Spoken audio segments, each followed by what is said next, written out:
ನಮಸ್ತೆ ಸ್ನೇಹಿತರೆ, ಇವತ್ತು ನಾವು ಅಂತಿಮ BA ಇತಿಹಾಸ ಕೋರ್ಸ್ 4ರಲ್ಲಿ ಪರೀಕ್ಷೆ ತಯಾರಿಯನ್ನು ಮಾಡಿಕೊಳ್ಳುವ.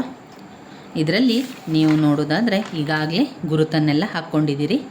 ನಾನು ಮುಖ್ಯವಾದ ಪ್ರಶ್ನೆಗಳು ಯಾವುದಿದೆ ಅಂತ ಕಳೆದ ವಿಡಿಯೋದಲ್ಲಿ ನಿಮಗೆ ನಾನು ತಿಳಿಸಿದ್ದೇನೆ. ಅದರಲ್ಲಿ ನೀವು ಅದನ್ನು ನೋಡ್ಕೊಳ್ಳಿ. ಹಳೆಯ ಪ್ರಶ್ನೆ ಪತ್ರಿಕೆಗಳನ್ನು ಕೂಡ ನಿಮಗೆ ನಾನು ತಿಳಿಸಿದ್ದೆ. ಬ್ಲಾಕ್ 1ರಲ್ಲಿ ನೀವು ಯಾವುದನ್ನು ಓದ್ಕೊಳ್ಬೇಕು ಅಂತ ಹೇಳಿದರೆ, ಪುನರುಜ್ಜೀವನ ಉಂಟಾಗಲು ಕಾರಣಗಳನ್ನು ಕೇಳಿದ್ದಾರೆ. ಪುನರುಜ್ಜೀವನ ಉಂಟಾಗಲು ಕಾರಣ, ಹಾಗೆಯೇ ಪುನರುಜ್ಜೀವನದ ಕೊಡುಗೆಗಳ ಬಗ್ಗೆ ಕೂಡ ಕೇಳಿದ್ದಾರೆ. ಪುನರುಜ್ಜೀವನದ ಪರಿಣಾಮಗಳು, ಈ 3 ಪ್ರಶ್ನೆಗಳನ್ನು ಉತ್ತರಗಳನ್ನು ನೀವು ಕಲಿಯಲೇಬೇಕು. ಸ್ಕಿಪ್ ಮಾಡಬೇಡಿ.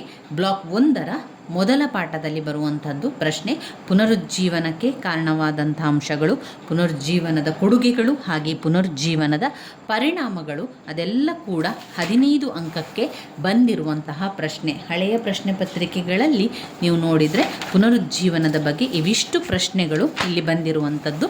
ಇನ್ನುಳಿದಿರುವಂತಹ ಪ್ರಶ್ನೆಗಳನ್ನು ಸಮಯ ಇದ್ದಾಗ ನೋಡಿಕೊಳ್ಳಿ. ಆದರೆ ಪುನರುಜ್ಜೀವನ ಉಂಟಾಗಲು ಕಾರಣವನ್ನು ಓದ್ಕೊಳ್ಳೇಬೇಕು. ವೆರಿ ಇಂಪಾರ್ಟೆಂಟ್ ಆಗಿರುವಂಥದ್ದು. ಇಲ್ಲಿ ನಾವು ಪೀಠಿಕೆಯನ್ನು ಬರೆಯುವುದಾದರೆ, ಪುನರುಜ್ಜೀವನ ಅಂದರೆ ಏನು? ಪುನರುಜ್ಜೀವನ ಅಂತ ಹೇಳಿದರೆ ಮತ್ತೆ ಹುಟ್ಟಿ ಬರುವಂಥದ್ದು, ಮರುಹುಟ್ಟು ಎಂದರ್ಥ. ಮಧ್ಯಯುಗದ ಅಂತ್ಯದಲ್ಲಿ ಯುರೋಪಿಯರನಲ್ಲಿ ಕಂಡುಬಂದ ಭೌತಿಕ ಬದಲಾವಣೆ ಪುನರುಜ್ಜೀವನ. ಮಧ್ಯಯುಗದ ಅಂತ್ಯಕ್ಕೆ ಯುರೋಪಿಯರನಲ್ಲಿ ಪ್ರಾಚೀನ ಗ್ರೀಕ್ ಮತ್ತು ರೋಮನ್ ಸಾಹಿತ್ಯ ಕಲೆಗಳ ಅಧ್ಯಯನದಲ್ಲಿ ಪುನರ್ಜನ್ಮವಾಯಿತು.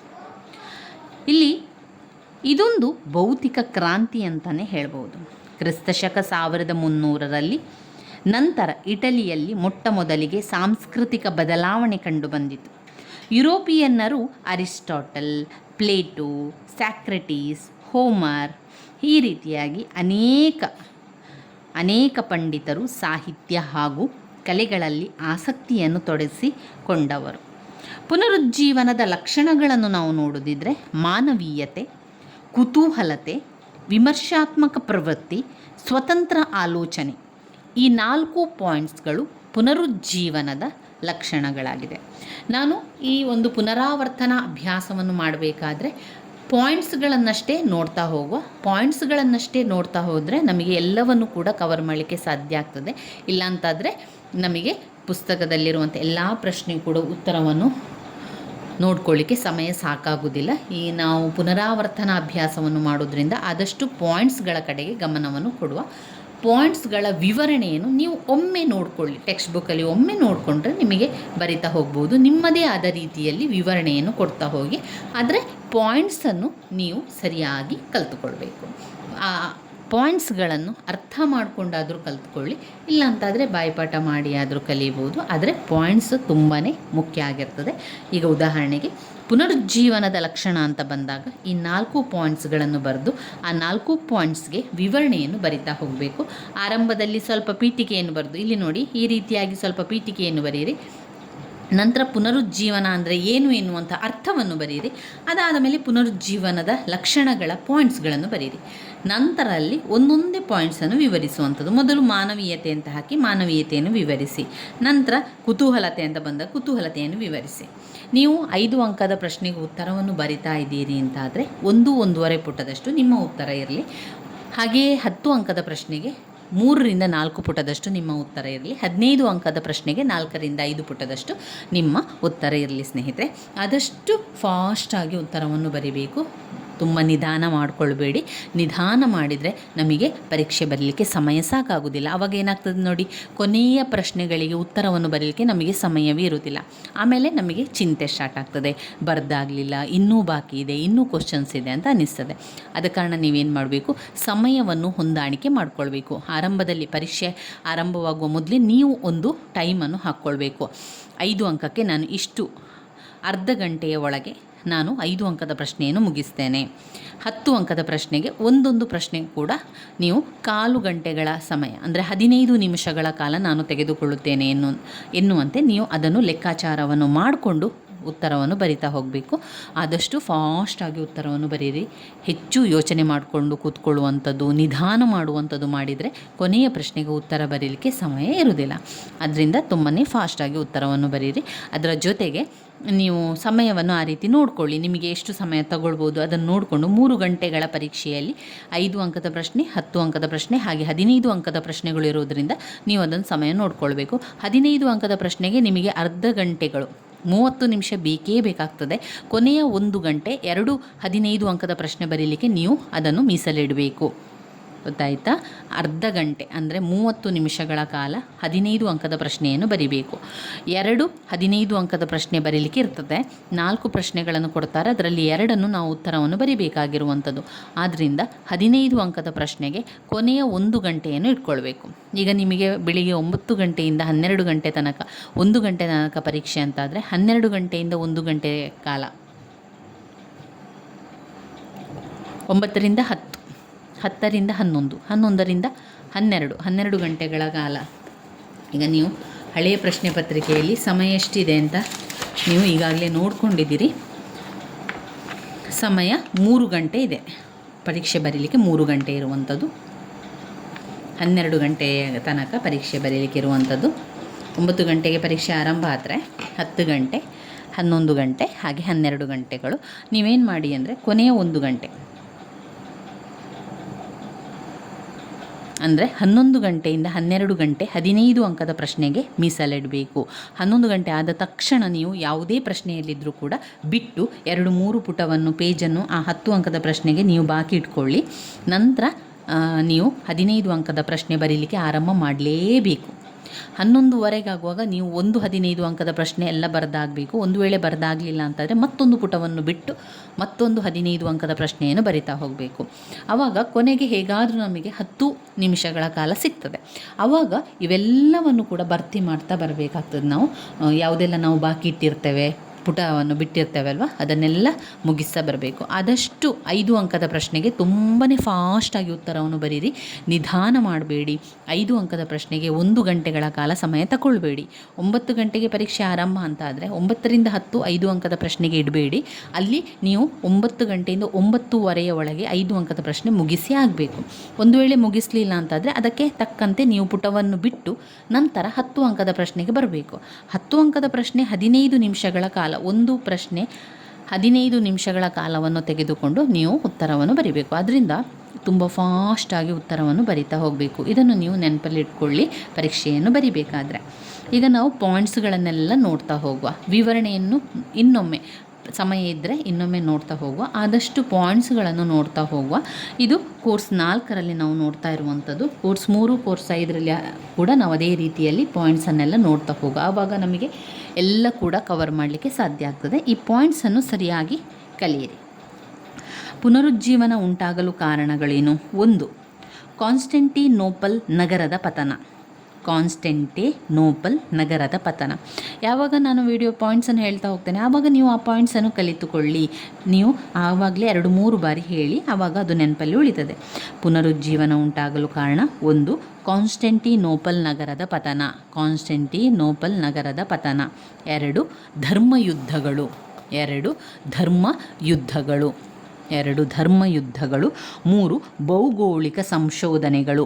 3 ಭೌಗೋಳಿಕ ಸಂಶೋಧನೆಗಳು. 4 ಚರ್ಚಿನ ಪತನ. 5 ರಾಷ್ಟ್ರ ರಾಜ್ಯಗಳ ಏಳಿಗೆ. ಇನ್ನೊಮ್ಮೆ ಆರಂಭದಿಂದ ಬನ್ನಿ ಪಾಯಿಂಟ್ಸ್ ಹೇಳ್ತಾ. ಕಾನ್ಸ್ಟಂಟಿನೋಪಲ್ ನಗರದ ಪತನ, ಧರ್ಮಯುದ್ಧಗಳು, ಭೌಗೋಳಿಕ ಅಂಶಗಳು, ಚರ್ಚಿನ ಪತನ, ರಾಷ್ಟ್ರ ರಾಜ್ಯಗಳ ಏಳಿಗೆ. ನೋಡಿ, ಈ ರೀತಿಯಾಗಿ 5 ಪಾಯಿಂಟ್ಸನ್ನು ಕಲಿತು ಮತ್ತೊಮ್ಮೆ ಆರಂಭದಿಂದ ಹೇಳಿ, ಮತ್ತೆ 10 ಪಾಯಿಂಟ್ಸನ್ನು ಕಲಿತು ಮತ್ತೆ ಆರಂಭದಿಂದ ಹೇಳಬೇಕು. ಆ ರೀತಿಯಾಗಿ ಮಾಡಿಕೊಂಡ್ರೆ ಆ ಪಾಯಿಂಟ್ಸ್ ನೆನಪಲ್ಲಿ ಉಳಿತದೆ. 6ನೇ ಪಾಯಿಂಟ್, ವೈಜ್ಞಾನಿಕ ಮನೋವೃತ್ತಿಯ ಬೆಳವಣಿಗೆ. ವೈಜ್ಞಾನಿಕ ಮನೋವೃತ್ತಿಯ ಬೆಳವಣಿಗೆ. 7 ಮುದ್ರಣ ಯಂತ್ರದ ಸಂಶೋಧನೆ. ಮುದ್ರಣ ಯಂತ್ರದ ಸಂಶೋಧನೆ. 8 ವಿಶ್ವವಿದ್ಯಾನಿಲಯಗಳ ಉಗಮ. ವಿಶ್ವವಿದ್ಯಾನಿಲಯಗಳ ಉಗಮ. 9 ರಾಜರ, ಪೋಪರ ಮತ್ತು ಸರದಾರರ ಪ್ರೋತ್ಸಾಹ. 9 ರಾಜರ, ಪೋಪರ ಮತ್ತು ಸರದಾರರ ಪ್ರೋತ್ಸಾಹ. ಆರಂಭದಿಂದ ಒಮ್ಮೆ ಹೇಳ್ತಾ ಹೋಗುವ. ಪುನರುಜ್ಜೀವನ ಉಂಟಾಗಲು ಕಾರಣ ಕಾನ್ಸ್ಟಂಟಿನೋಪಲ್ ನಗರದ ಪತನ, ಧರ್ಮಯುದ್ಧಗಳು, ಭೌಗೋಳಿಕ ಸಂಶೋಧನೆಗಳು, ಚರ್ಚಿನ ಪತನ, ರಾಷ್ಟ್ರ ಮತ್ತು ರಾಜ್ಯಗಳ ಏಳಿಗೆ, ವೈಜ್ಞಾನಿಕ ಮನೋವೃತ್ತಿಯ ಬೆಳವಣಿಗೆ, ಮುದ್ರಣ ಯಂತ್ರದ ಸಂಶೋಧನೆ, ವಿಶ್ವವಿದ್ಯಾನಿಲಯಗಳ ಉಗಮ, ರಾಜರ, ಪೋಪರ ಮತ್ತು ಸರದಾರರ ಪ್ರೋತ್ಸಾಹ. 10 ಉಳಿಗಮಾನ್ಯ ಪದ್ಧತಿ, ಉಳಿಗಮಾನ ಪದ್ಧತಿ. 11 ಇಟಲಿಯ ಪರಿಸರ, 12 ಇಟಲಿಯ ಶ್ರೀಮಂತಿಕೆ, 13 ರಾಷ್ಟ್ರೀಯತೆಯ ಸ್ಫೂರ್ತಿ, 14 ಮಧ್ಯಮ ವರ್ಗದ ಉದಯ, 15 ಮಾನವತಾವಾದಿಗಳ ತವರುಮನೆ ಇಟಲಿ. ಒಟ್ಟು 15 ಪಾಯಿಂಟ್ಸ್ಗಳಿದೆ. ಯಾವುದರಲ್ಲಿ? ಪುನರುಜ್ಜೀವನ ಉಂಟಾಗಲು ಕಾರಣಗಳು. ಮತ್ತೊಮ್ಮೆ ಪಾಯಿಂಟ್ಸ್ಗಳನ್ನು ಹೇಳುವ, ನಿಮಗೆ ಸಹಾಯ ಆಗಲಿ ಎನ್ನುವ ಕಾರಣದಿಂದ ಮತ್ತೊಮ್ಮೆ ಪಾಯಿಂಟ್ಸ್ಗಳನ್ನು ಹೇಳ್ತಾ ಇದ್ದೇನೆ. ನೀವು ನಿಮ್ಮ ಇತರ ಕೆಲಸಗಳ ಜೊತೆಗೆ ಈ ಪಾಯಿಂಟ್ಸ್ಗಳನ್ನು ಬಾಯಲ್ಲಿ ಹೇಳ್ತಾ ಹೋಗಿ ಸ್ನೇಹಿತರೆ. 2-3 ಬಾರಿ ಹೇಳಿದಾಗ ಆ ಪಾಯಿಂಟ್ಸ್ಗಳು ತನ್ನಷ್ಟಕ್ಕೆ ನಿಮ್ಮ ಮನಸ್ಸಲ್ಲಿ ಉಳಿತದೆ. ನಿಮಗೆ ಬೇಗನೆ ಆ ಪಾಯಿಂಟ್ಸ್ಗಳು ಬರ್ತಾ ಹೋಗ್ತದೆ. ಪುನರುಜ್ಜೀವನ ಉಂಟಾಗಲು ಕಾರಣ: 1 ಕಾನ್ಸ್ಟಂಟಿನೋಪಲ್ ನಗರದ ಪತನ, 2 ಧರ್ಮಯುದ್ಧಗಳು, 3 ಭೌಗೋಳಿಕ ಸಂಶೋಧನೆಗಳು, 4 ಚರ್ಚಿನ ಪತನ, 5 ರಾಷ್ಟ್ರ ರಾಜ್ಯಗಳ ಏಳಿಗೆ, 6 ವೈಜ್ಞಾನಿಕ ಮನೋವೃತ್ತಿಯ ಬೆಳವಣಿಗೆ, 7 ಮುದ್ರಣ ಯಂತ್ರದ ಸಂಶೋಧನೆ, 8 ವಿಶ್ವವಿದ್ಯಾಲಯಗಳ ಉಗಮ, 9 ರಾಜರ, ಪೋಪರ, ಸರದಾರರ ಪ್ರೋತ್ಸಾಹ, 10 ಉಳಿಗಮಾನ ಪದ್ಧತಿ, 11 ಇಟಲಿಯ ಪರಿಸರ, ಇಟಲಿಯ ಶ್ರೀಮಂತಿಕೆ, ರಾಷ್ಟ್ರೀಯತೆಯ ಸ್ಫೂರ್ತಿ, ಮಧ್ಯಮ ವರ್ಗದ ಉದಯ, ಮಾನವತಾವಾದಿಗಳ ತವರುಮನೆ ಇಟಲಿ. ಇವಿಷ್ಟು ಪುನರುಜ್ಜೀವನ ಉಂಟಾಗಲು ಕಾರಣ. ಇನ್ನು ಬರುವಂತಹ ಪ್ರಶ್ನೆ, ಪುನರುಜ್ಜೀವನದ ಕೊಡುಗೆಗಳೇನು? ಪುನರುಜ್ಜೀವನದ ಕೊಡುಗೆಗಳು ಪಾಯಿಂಟ್ಸ್ಗಳು: ಮಾನವತಾವಾದ, 2 ಡಾಂಟೆ, 3 ಪೆಟ್ರಾರ್ಕ್. ಮಾನವತಾವಾದ, ಡಾಂಟೆ, ಪೆಟ್ರಾರ್ಕ್. ಪುನರುಜ್ಜೀವನದ ಕೊಡುಗೆಗಳಿವು. ಬೊಕಾಸಿಯೋ, ಅದರ ವಿವರಣೆಯನ್ನು ಒಮ್ಮೆ ನೋಡ್ತಾ ಹೋಗಿ. ನಿಮ್ಮಲ್ಲಿ ಟೆಕ್ಸ್ಟ್ ಬುಕ್ ಇದೆ ಅಂತಾದರೆ ಅದರ ವಿವರಣೆ ಏನಿದೆ, ಯಾವ ವಿಚಾರದ ಬಗ್ಗೆ ಅವರು ಪಾಯಿಂಟ್ಸ್ ಕೊಟ್ಟಿದ್ದಾರೆ ಅಂತ ಒಮ್ಮೆ ನೋಡ್ತಾ ಹೋದರೆ ನಿಮಗೆ ಅದು ಬರೀಲಿಕ್ಕೆ ಸಾಧ್ಯ ಆಗ್ತದೆ. ಬೊಕಾಸಿಯೋ, ಮೆಕೆವೆಲ್ಲಿ, ಎರಾಸ್ಮಸ್. ಪುನರುಜ್ಜೀವನದ ಕೊಡುಗೆಗಳು: ಮಾನವತಾವಾದ, ಡಾಂಟೆ, ಪೆಟ್ರಾರ್ಕ್, ಬೊಕಾಸಿಯೋ, ಮೆಕೆವೆಲ್ಲಿ, ಎರಾಸ್ಮಸ್. ಇನ್ನು ಇದರಲ್ಲಿ ಈ ಒಂದು ಘಟಕದಲ್ಲಿ ನಾವು ನೋಡಬೇಕಾಗಿರುವಂಥದ್ದು ಪುನರುಜ್ಜೀವನದ ಪರಿಣಾಮಗಳನ್ನು ನೋಡಿಕೊಳ್ಳುವ. ಪುನರುಜ್ಜೀವನದಿಂದ ಏನಾಯಿತು?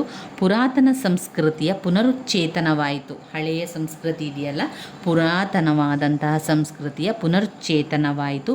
ವಿಚಾರವಂತಿಕೆ, ಪ್ರಶ್ನಿಸುವ ಗುಣ ಬೆಳೆಯಿತು. ಪ್ರಶ್ನಿಸುವ ಗುಣ ಬೆಳೆಯಿತು.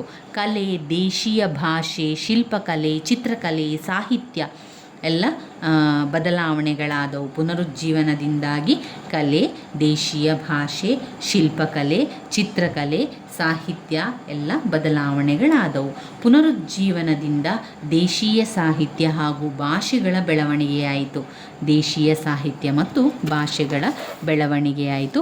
ವೈಚಾರಿಕ ಕ್ರಾಂತಿಯಿಂದ ಮೂಢನಂಬಿಕೆಗಳು ಮಾಯವಾಯಿತು. ವೈಚಾರಿಕ ಕ್ರಾಂತಿಗಳೆಲ್ಲ ಉಂಟಾಯಿತು. ಆಗ ಮೂಢನಂಬಿಕೆಗಳೆಲ್ಲ ಮಾಯವಾಯಿತು. ಪುನರುಜ್ಜೀವನವು ವಿಜ್ಞಾನದ ಬೆಳವಣಿಗೆಗೆ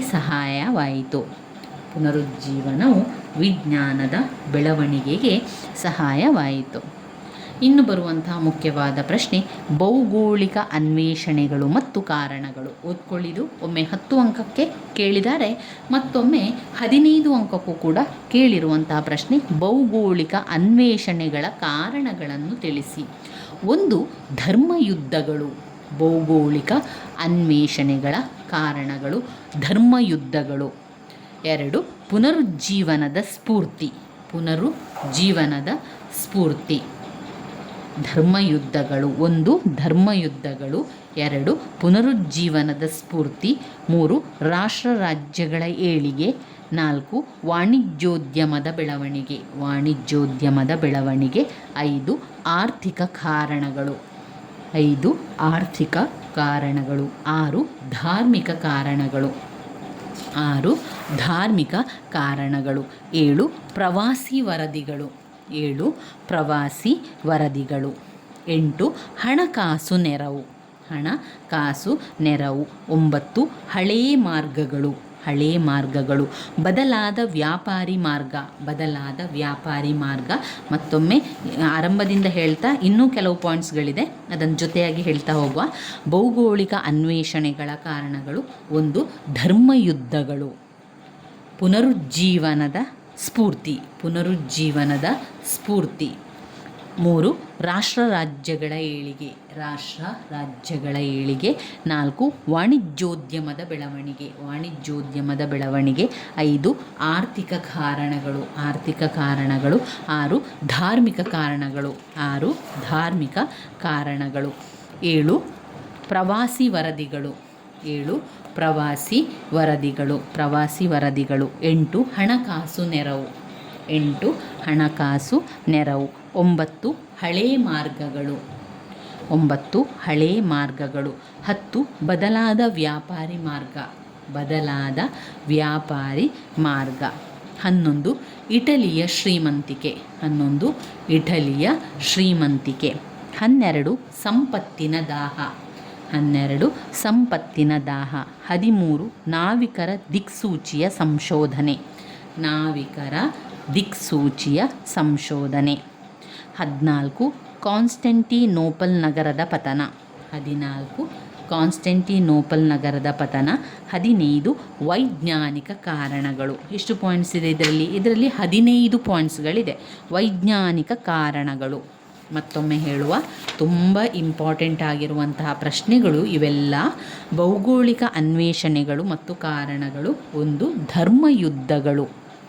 2 ಪುನರುಜ್ಜೀವನದ ಸ್ಫೂರ್ತಿ. ರಾಷ್ಟ್ರ ರಾಜ್ಯಗಳ ಏಳಿಗೆ. ವಾಣಿಜ್ಯೋದ್ಯಮದ ಬೆಳವಣಿಗೆ. ನಾನು ಪಾಯಿಂಟ್ಸನ್ನು ಹೇಳ್ತಾ ಇರಬೇಕಾದ್ರೆ ನೀವು ಕೂಡ ಆ ಪಾಯಿಂಟ್ಸನ್ನು 2-3 ಸಲ ಹೇಳ್ಕೊಳ್ಳಿ. ವಾಣಿಜ್ಯೋದ್ಯಮದ ಬೆಳವಣಿಗೆ. ಈ ಪ್ರಶ್ನೆ ಏನು? ಭೌಗೋಳಿಕ ಅನ್ವೇಷಣೆ ಆಗಲಿಕ್ಕೆ ಕಾರಣ ಏನು ಅಂತ ಕೇಳ್ತಾ ಇದ್ದಾರೆ. ಇದರಲ್ಲಿ 1 ಧರ್ಮಯುದ್ಧಗಳು, 2 ಪುನರುಜ್ಜೀವನದ ಸ್ಫೂರ್ತಿ, 3 ರಾಷ್ಟ್ರ ರಾಜ್ಯಗಳ ಏಳಿಗೆ, 4 ವಾಣಿಜ್ಯೋದ್ಯಮದ ಬೆಳವಣಿಗೆ, 5 ಆರ್ಥಿಕ ಕಾರಣಗಳು, 6 ಧಾರ್ಮಿಕ ಕಾರಣಗಳು, 7 ಪ್ರವಾಸಿ ವರದಿಗಳು, 8 ಹಣಕಾಸು ನೆರವು, 9 ಹಳೆ ಮಾರ್ಗಗಳು, 10 ಬದಲಾದ ವ್ಯಾಪಾರಿ ಮಾರ್ಗ, 11 ಇಟಲಿಯ ಶ್ರೀಮಂತಿಕೆ, 12 ಸಂಪತ್ತಿನ ದಾಹ, 13 ನಾವಿಕರ ದಿಕ್ಸೂಚಿಯ ಸಂಶೋಧನೆ, 14 ಕಾನ್ಸ್ಟಂಟಿನೋಪಲ್ ನಗರದ ಪತನ, 15 ವೈಜ್ಞಾನಿಕ ಕಾರಣಗಳು. ಇನ್ಯಾವುದನ್ನು ಓದ್ಕೊಳ್ಬೇಕು ಈ ಒಂದು ಬ್ಲಾಕಲ್ಲಿ ಅಂತ ನೋಡುವ. ಈಗ ನಾವು ಬ್ಲಾಕ್ 1ರಲ್ಲಿದ್ದೇವೆ. ಬ್ಲಾಕ್ 1ರಲ್ಲಿ ಇನ್ನುಳಿದಿರುವಂತಹ ಕೆಲವು ಮುಖ್ಯವಾದಂತಹ ಪ್ರಶ್ನೆಗಳು, ನಿಮಗೆ ಯಾವುದು ತುಂಬಾ ಮುಖ್ಯವಾದ ಪ್ರಶ್ನೆ ಅಂತ ಅನಿಸ್ತದೆ ಅಥವಾ ನೀವು ನೋಡಿದ ಪ್ರಕಾರ, ನೀವು ಕೇಳಿರುವಂಥ ಪ್ರಕಾರ ಅದನ್ನು ಗುರುತನ್ನು ಹಾಕ್ಕೊಂಡು ಅದನ್ನು ಕೂಡ ಓದ್ಕೊಳ್ಳಿ. ಇಲ್ಲಿ ನಾನು ಹಳೆಯ ಪ್ರಶ್ನೆ ಪತ್ರಿಕೆಗಳನ್ನು ನೋಡಿಕೊಂಡು ಗುರುತನ್ನು ಹಾಕ್ಕೊಂಡಿರುವಂಥದ್ದು. ನಾನು ಇದರಲ್ಲಿ ಸಾಧ್ಯ ಆದಷ್ಟು ಆ ಹಳೆಯ ಪ್ರಶ್ನೆ ಪತ್ರಿಕೆಗಳನ್ನೇ ನೋಡಿಕೊಂಡು ಓದಿರುವಂಥದ್ದು. ಇನ್ನು ಕೆಲವೊಂದು ನನಗೆ ಓದ್ತಾ ಹೋಗಬೇಕಾದ್ರೆ ಇವು ಇಂಪಾರ್ಟೆಂಟ್ ಇರ್ಬೋದು ಅಥವಾ ಇದನ್ನು ಓದ್ಕೊಳ್ಳುವ ಅಂತ ಅನಿಸಿರುವಂಥ ಪ್ರಶ್ನೆಗಳನ್ನು ಓದ್ಕೊಂಡಿರುವಂಥದ್ದು. ಇವಿಷ್ಟು ನಾವು ಘಟಕ 1ರಲ್ಲಿ ಓದ್ಕೊಂಡೆವು. ಇನ್ನು ಘಟಕ 2ರಲ್ಲಿ ಯಾವ ಪ್ರಶ್ನೆಗಳಿದೆ ಅಂತ ನೋಡ್ಕೊಳ್ಬೇಕು. ಈ ರೀತಿಯಾಗಿ ನೋಡ್ಕೊಳ್ತಾ ಹೋಗಿ ಓದ್ತಾ ಪಾಯಿಂಟ್ಸನ್ನು ಮೊದಲಿಗೆ ಕಲೀರಿ.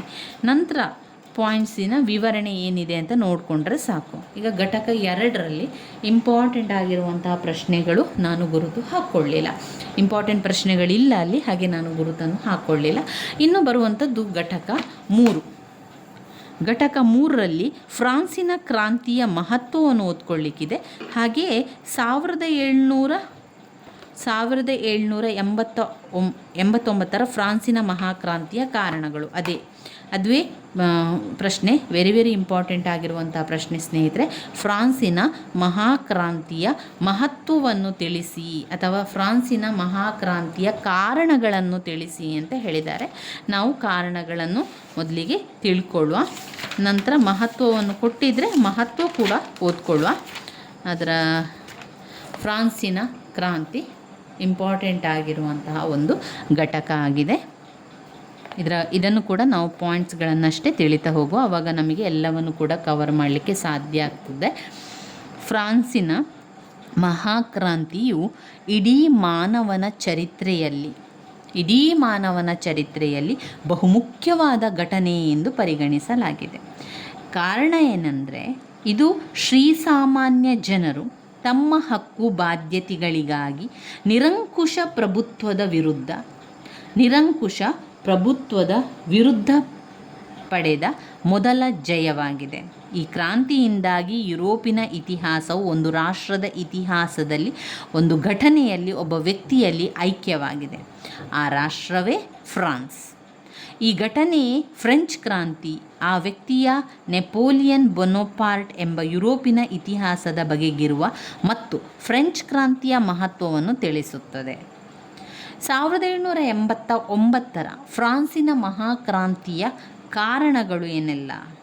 ಕಾರಣಗಳು: ಒಂದು ರಾಜಕೀಯ ಕಾರಣಗಳು, 2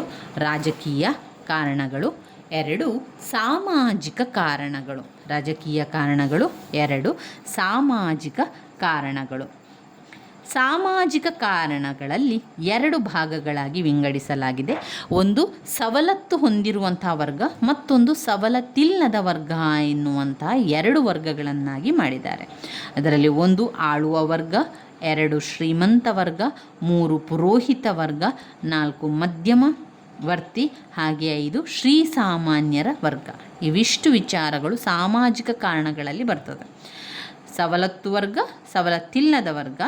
ಆ ನಂತರ ಬರುವ ಪಾಯಿಂಟ್ಸ್ಗಳು ಆಳುವ ವರ್ಗ, ಶ್ರೀಮಂತ ವರ್ಗ, ಪುರೋಹಿತ ವರ್ಗ, ಮಧ್ಯಮ ವರ್ಗ, ಶ್ರೀಸಾಮಾನ್ಯನ ವರ್ಗ ಎನ್ನುವಂಥದ್ದು. ನಂತರ ಬರುವಂತಹ ಕಾರಣಗಳು ಆರ್ಥಿಕ ಕಾರಣಗಳು. ಮೊದಲನೇದಾಗಿ ರಾಜಕೀಯ ಕಾರಣಗಳು, 2 ಸಾಮಾಜಿಕ ಕಾರಣಗಳು, 3 ಆರ್ಥಿಕ ಕಾರಣಗಳು, 4 ಅಮೇರಿಕಾ ಕ್ರಾಂತಿಯ ಪ್ರಭಾವ, ತತ್ವಜ್ಞಾನಿಗಳ ಪ್ರಭಾವ, ಮಾಂಟೆಸ್ಕ್ಯೂ, ವೋಲ್ಟೇರ್, ಜೀನ್ ಜಾಕ್ ರೂಸೋ, ಆರ್ಥಿಕ ದಿವಾಳಿತನ. ಇವಿಷ್ಟು ಅದರಲ್ಲಿ ನಮಗೆ ಕಾಣುವಂಥದ್ದು. ಅದು ಫ್ರಾನ್ಸಿನ ಕ್ರಾಂತಿಗೆ ಕಾರಣಗಳಾಗಿರುವಂಥದ್ದು. ನಾವೀಗ ಓದಿರುವಂಥದ್ದು ಫ್ರಾನ್ಸಿನ ಕ್ರಾಂತಿಯ ಕಾರಣಗಳು. ಯಾವುದೆಲ್ಲ ಕಾರಣಗಳು? ರಾಜಕೀಯ ಕಾರಣಗಳು, ಸಾಮಾಜಿಕ ಕಾರಣಗಳು, ಆರ್ಥಿಕ ಕಾರಣಗಳು, ಅಮೇರಿಕಾ ಕ್ರಾಂತಿಯ ಪ್ರಭಾವ, ತತ್ವಜ್ಞಾನಿಗಳ ಪ್ರಭಾವ. ಇವಿಷ್ಟು ಪಾಯಿಂಟ್ಸ್ಗಳು ಫ್ರಾನ್ಸ್ನ ಕ್ರಾಂತಿಯ ಕಾರಣಗಳಲ್ಲಿ ಬರ್ತದೆ. ಇನ್ನು ಫ್ರಾನ್ಸ್ ಕ್ರಾಂತಿಯಿಂದಾಗಿ ಆದಂಥ ಪರಿಣಾಮಗಳೇನು? ಈ ಕ್ರಾಂತಿಯಿಂದಾಗಿ ಏನೆಲ್ಲ ಪರಿಣಾಮಗಳು ಉಂಟಾಗಿದೆ ಅಂತ ಹೇಳಿದರೆ, ರಾಜಪ್ರಭುತ್ವ ಅಂತ್ಯ ಆಗ್ತದೆ. ಆಯಿತಾ? ಫ್ರಾನ್ಸ್ ಕ್ರಾಂತಿಯಿಂದಾಗಿ, ಅಂದರೆ ಕ್ರಾಂತಿ ಆಗುವಂಥದ್ದು ಅಂತ ಹೇಳುವಂಥದ್ದು ಅದು ಒಂದು ಬದಲಾವಣೆ ತರುವಂತಹ ವಿಷಯ. ಇದು ಅಲ್ಲಿ ಆಗಿದೆ ಅಂತಾದರೆ ಯಾವ ರೀತಿ ಬದಲಾವಣೆ ಆಗಿದೆ? ಒಂದು ರಾಜಪ್ರಭುತ್ವ ಅಂತ್ಯ ಆಯಿತು, ಪ್ರಜಾಪ್ರಭುತ್ವದ ಉಗಮವಾಯಿತು. ಪ್ರಜಾಪ್ರಭುತ್ವದ ಉಗಮ, ರಾಜಪ್ರಭುತ್ವದ ಅಂತ್ಯ. 2 ಉಳಿಗಮಾನ್ಯ ಪದ್ಧತಿ ಅಂತ್ಯ, ಮಾನವ ಹಕ್ಕುಗಳ ಘೋಷಣೆ. 4 ರಾಷ್ಟ್ರೀಯತೆಯ ಉಗಮ, ಧಾರ್ಮಿಕ ಸಹಿಷ್ಣುತೆಯನ್ನು ಮೂಡಿಸಿತು. ನೆಪೋಲಿಯನ್ನ ಏಳಿಗೆ, ಸಮಾಜವಾದದ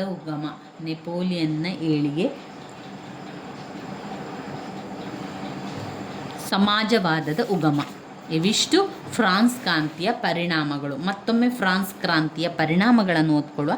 ರಾಜಪ್ರಭುತ್ವದ ಅಂತ್ಯ ಮತ್ತು ಪ್ರಜಾಪ್ರಭುತ್ವದ ಉಗಮ, ಊಳಿಗಮಾನ್ಯ ಪದ್ಧತಿಯ ಅಂತ್ಯ, ಮಾನವ ಹಕ್ಕುಗಳ ಘೋಷಣೆ, ರಾಷ್ಟ್ರೀಯತೆಯ ಉಗಮ, ಧಾರ್ಮಿಕ ಸಹಿಷ್ಣುತೆಯನ್ನು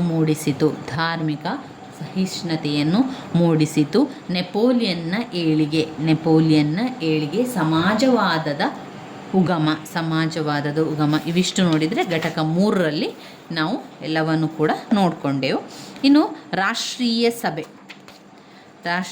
ಸಭೆಯಲ್ಲಿ ನಾವು ಯಾವುದನ್ನು ಓದ್ಕೊಳ್ಳಿಕ್ಕಿದೆ ಅಂದರೆ ಘಟಕ 4 ಯಾವುದೂ ಇಲ್ಲ. ಇನ್ನು ಬರುವಂಥದ್ದು ಘಟಕ 5 ಮತ್ತು ಘಟಕ 6. ಘಟಕ 5ರಲ್ಲಿ ನೆಪೋಲಿಯನ್ನ ಏಳಿಗೆ ಹಾಗೂ ಸುಧಾರಣೆ, ದಿಗ್ವಿಜಯದ ಬಗ್ಗೆ. ಘಟಕ 6 ನೆಪೋಲಿಯನ್ನ ಅವನತಿಗೆ ಕಾರಣಗಳು, ಯುರೋಪಿಗೆ ಕಲಿಸಿದ ಪಾಠಗಳು. ನೆಪೋಲಿಯನ್ ಬೋನಪಾರ್ಟೆ ಅವರ ಏಳಿಗೆ.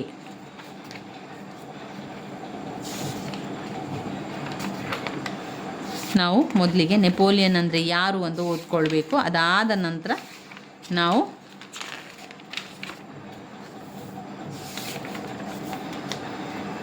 ನೆಪೋಲಿಯನ್ ಅವರ ಸುಧಾರಣೆಗಳನ್ನು ಓದ್ಕೊಳ್ಳಿಕ್ಕಿದೆ.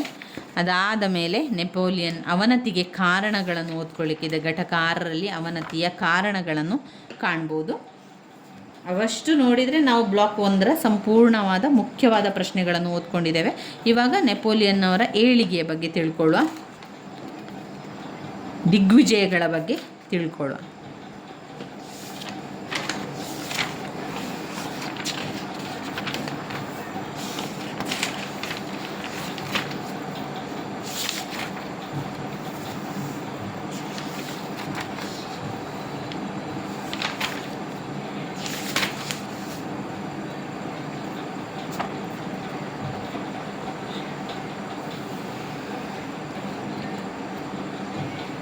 ಯಾರು ಈ ನೆಪೋಲಿಯನ್ ಬೋನಾಪಾರ್ಟ್ ಪ್ರಪಂಚದ ಶ್ರೇಷ್ಠ ಮತ್ತು ಪರಾಕ್ರಮಶಾಲಿ ನಾಯಕರಲ್ಲಿ ಪ್ರಮುಖ.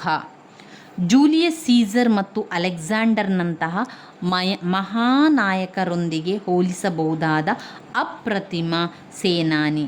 ಸುಮಾರು 1.5 ದಶಕದ ಕಾಲ ಯುರೋಪಿನ ಬಹುಭಾಗವನ್ನು ತನ್ನ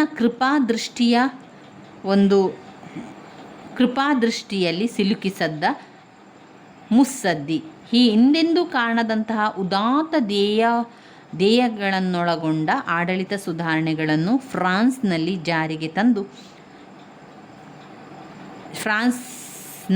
ಜಾರಿಗೆ ತಂದದ್ದು ಅವನ ಅಮರ ಕಾಣಿಕೆ. ಅವನೊಬ್ಬ ಶ್ರೇಷ್ಠ ಆಡಳಿತಜ್ಞ.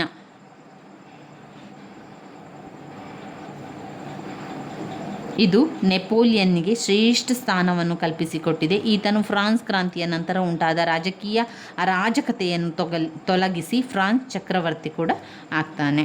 ಇಲ್ಲಿ ನಾವು ನೆಪೋಲಿಯನ್ನ ಏಳಿಗೆಯ ಬಗ್ಗೆ ತಿಳ್ಕೊಳ್ಬೇಕು. ಅದರ ಮೊದಲು ನೆಪೋಲಿಯನ್ನ ಬಾಲ್ಯದ ಬಗ್ಗೆ ಸ್ವಲ್ಪ ತಿಳ್ಕೊಳ್ಳೋಣ. 1ನೆಯ ನೆಪೋಲಿಯನ್ ಕ್ರಿಸ್ತಶಕ 1769 ಆಗಸ್ಟ್ 15ರಂದು ಇಟಲಿಯ ಕೋರ್ಸಿಕಾ ದ್ವೀಪದ ಅಜಾಸಿಯೋ ಎಂಬಲ್ಲಿ ಜನಿಸಿದನು. ಒಂದಲ್ಲ ಒಂದು ದಿನ ಈ ಚಿಕ್ಕ ದ್ವೀಪವು ಇಡೀ ಯುರೋಪನ್ನೇ ಚಕಿತಗೊಳಿಸುತ್ತದೆ ಎಂಬುದು ನನ್ನ ನಿರೀಕ್ಷೆ ಎಂದು ಆ ದ್ವೀಪದ ಬಗ್ಗೆ ರೂಸೋ ಭವಿಷ್ಯ ನುಡಿದಂತೆ. ಕೋರ್ಸಿಕಾ ಆಗ ಫ್ರಾನ್ಸ್ನ ಅಧೀನದಲ್ಲಿತ್ತು. ಆಗ ಫ್ರಾನ್ಸ್ ಕೊಂಡುಕೊಂಡಿತ್ತು. ನೆಪೋಲಿಯನ್ ಹೇಳಿದಂತೆ ನನ್ನ ರಾಜ್ಯ ಸಾಯುತ್ತಿದ್ದಾಗ ನಾನು ಜನಿಸಿದೆ. ಚಾರ್ಲ್ಸ್ ಬೋನಪಾರ್ಟೆ ಮತ್ತು ಕೌಂಟ್ ಲೆಟಿಷಿಯೋ ರಾಮೋಲಿನ್ ಈತನ ತಂದೆ ತಾಯಿಗಳು. 13 ಮಕ್ಕಳಲ್ಲಿ ಈತ ಎರಡನೆಯವನು. ಅವನ ತಂದೆ ಒಬ್ಬ ಬಡ ವಕೀಲನಾಗಿದ್ದು ಕಾರ್ಸಿಕಾದ ಸ್ವಾತಂತ್ರ್ಯಕ್ಕಾಗಿ ಹೋರಾಡುತ್ತಿದ್ದನು. ನೆಪೋಲಿಯನ್ ಬ್ರಿಯಾನ್ನೆ ಮತ್ತು ಪ್ಯಾರಿಸ್ ಮಿಲಿಟರಿ ಶಾಲೆಗಳಲ್ಲಿ ಶಿಕ್ಷಣವನ್ನು ಪಡೆದರು. ಗಣಿತ, ಭೂಗೋಳ ಅವರ ಮೆಚ್ಚಿನ ವಿಷಯಗಳು. ಆಗಲೇ ರೂಸೋ, ವೋಲ್ಟೇರ್, ಪ್ಲೇಟೋ, ಫ್ಲೂಟಾರ್ಕ್, ಮಾಂಟೆಸ್ಕ್ಯೂ ವಿಚಾರಗಳನ್ನು ಓದಿದ್ದರು. ಮಿಲಿಟರಿ ಶಾಲೆಯಲ್ಲಿದ್ದಾಗ ಶ್ರೀಮಂತ ವಿದ್ಯಾರ್ಥಿಗಳ ಕೋಪತಾಪಗಳ ನಡುವಿನ ಕಾಲ ಕಳೆಯಬೇಕಿತ್ತು. ಅವನದು ಆಗ ಹಸಿದ ಬದುಕು. ಅವನ ವೇತನ ತುಂಬ ಕಡಿಮೆ ಇತ್ತು. ಒಂದು ಹೊತ್ತಿನ ಊಟ ಅರೆನಿದ್ರೆ ಅವನ ತಾಯಿ ಹೇಳಿದಂತೆ ಫ್ರೆಂಚರ ಸೊಕ್ಕನ್ನು ಮುರಿಯುವ ವೀರನೊಬ್ಬ ಆಗಲೇ ನನ್ನ ಹೊಟ್ಟೆಯಲ್ಲಿ ಹುಟ್ಟಿದ್ದಾನೆ ಎನ್ನುವಂಥದ್ದನ್ನು ಹೇಳುವಂಥದ್ದು.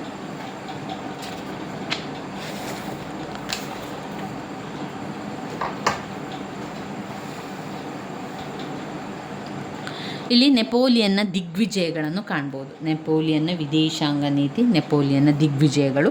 ಒಂದು, ಫ್ರಾನ್ಸ್ ಕಳೆದುಕೊಂಡ ವಸಾಹತುಗಳನ್ನು ಮರಳಿ ಪಡೆಯುವುದು. ಫ್ರಾನ್ಸ್ ಕಳೆದುಕೊಂಡ ವಸಾಹತುಗಳನ್ನು ಮರಳಿ ಪಡೆಯುವುದು. 2, ಇಂಗ್ಲೆಂಡನ್ನು ಬಗ್ಗು ಬಡಿಯುವುದು. ಇಂಗ್ಲೆಂಡನ್ನು ಬಗ್ಗು ಬಡಿಯುವುದು. ಇಂಗ್ಲೆಂಡ್ನ ನೌಕಾಶಕ್ತಿ, ವಾಣಿಜ್ಯ ವ್ಯಾಪಾರಗಳನ್ನು ಮುರಿಯುವುದು. ಫ್ರಾನ್ಸ್ಗೆ ದಕ್ಷವಾದ ಮಿಲಿಟರಿ ಪಡೆ ಕಟ್ಟುವುದು. ಫ್ರಾನ್ಸ್ನ ಗತವೈಭವ ಪುನರುತ್ಥಾನ. ಅನ್ಯರ ವ್ಯವಹಾರಗಳಲ್ಲಿ ತಲೆಹಾಕಿ ಫ್ರಾನ್ಸ್ನ ಗಡಿಗಳನ್ನು ವಿಸ್ತರಿಸುವುದು. ಅನ್ಯರ ವ್ಯವಹಾರಗಳಲ್ಲಿ ತಲೆಹಾಕಿ ಫ್ರಾನ್ಸ್ನ ಗಡಿಯನ್ನು ವಿಸ್ತರಿಸುವುದು.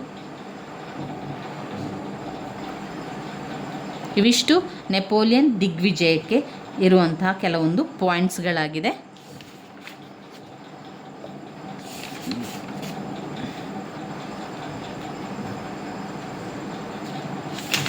ಇನ್ನು ಇದರಲ್ಲಿ ಯಾವುದು ಓದ್ಕೊಳ್ಳಿಕ್ಕಿದೆ ಅಂತ ನೋಡ್ಕೊಳ್ಬೇಕು. ಇದರಲ್ಲಿ ನೆಪೋಲಿಯನ್ನ ಸುಧಾರಣೆಗಳ ಬಗ್ಗೆ ಓದ್ಕೊಳ್ಳಿಕ್ಕಿದೆ. ನೆಪೋಲಿಯನ್ನ ಸುಧಾರಣೆಗಳು ಯಾವುದೆಲ್ಲ? ನೆಪೋಲಿಯನ್ನಲ್ಲಿ ಅಪಾರವಾದ ಆಡಳಿತ ಪ್ರತಿಭೆಗಳಿದ್ದವು. ಅವನು ವೀರಯೋಧನಲ್ಲದೆ ದಕ್ಷ ಆಡಳಿತಗಾರ ಮತ್ತು ಚತುರ ರಾಜನೀತಿ ನಿಪುಣನೂ ಆಗಿದ್ದನು. ಅವನು ಅಲ್ಪಕಾಲ ಆಳಿದರೂ ಅವನು ಮಾಡಿದ ಸುಧಾರಣೆಗಳು ಶಾಶ್ವತವಾದ ಪರಿಣಾಮಗಳನ್ನು ಬೀರಿದವು. ಅವನೇ ಹೇಳಿಕೊಂಡಂತೆ ನನ್ನ ಕೀರ್ತಿ ನಮತಿರುವುದು ಕೇವಲ ನನ್ನ 40 ಯುದ್ಧಗಳ ಮೇಲಲ್ಲ, ಬದಲಾಗಿ ನಾನು ಮಾಡಿದ ಸುಧಾರಣೆಗಳಲ್ಲಿ. ಅವನ ಯುದ್ಧಗಳ ಕೀರ್ತಿಯು ಅಲ್ಪವಾದರೂ ಆತನ ಸುಧಾರಣೆಗಳು ಅಮೃತಶಿಲೆಗಳ ಮೇಲೆ ನಿರ್ಮಿಸಲ್ಪಟ್ಟಂತೆ ಶಾಶ್ವತವಾಗಿವೆ ಎಂದು HAL ಫಿಶರಿ ಅಭಿಪ್ರಾಯಪಡ್ತಾರೆ. ಪ್ರಥಮ ಕಾನ್ಸಲ್ ಆಗಿ ಮಾಡಿದ ಅವರ ಸುಧಾರಣೆಗಳು ನಿಂತಿವೆ. ಇನ್ನು ಅದರಲ್ಲಿ ಬರುವಂಥ ಪಾಯಿಂಟ್ಸ್ಗಳು: 1, ಕೋಡ್ ನೆಪೋಲಿಯನ್.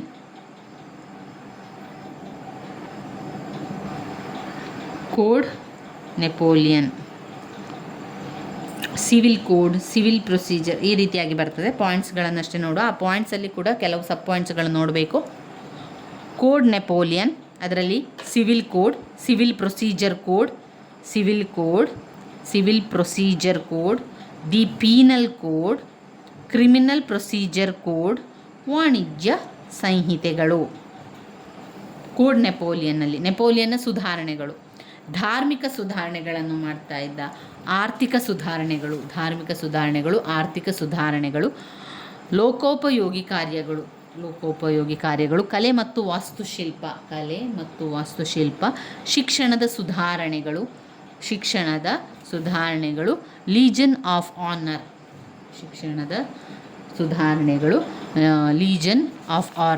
ಇವಿಷ್ಟು ನೆಪೋಲಿಯನ್ನ ಸುಧಾರಣೆಗಳು. Code Napoleon: civil code, civil procedure code, penal code, criminal procedure code, ವಾಣಿಜ್ಯ ಸಂಗತಿಗಳು.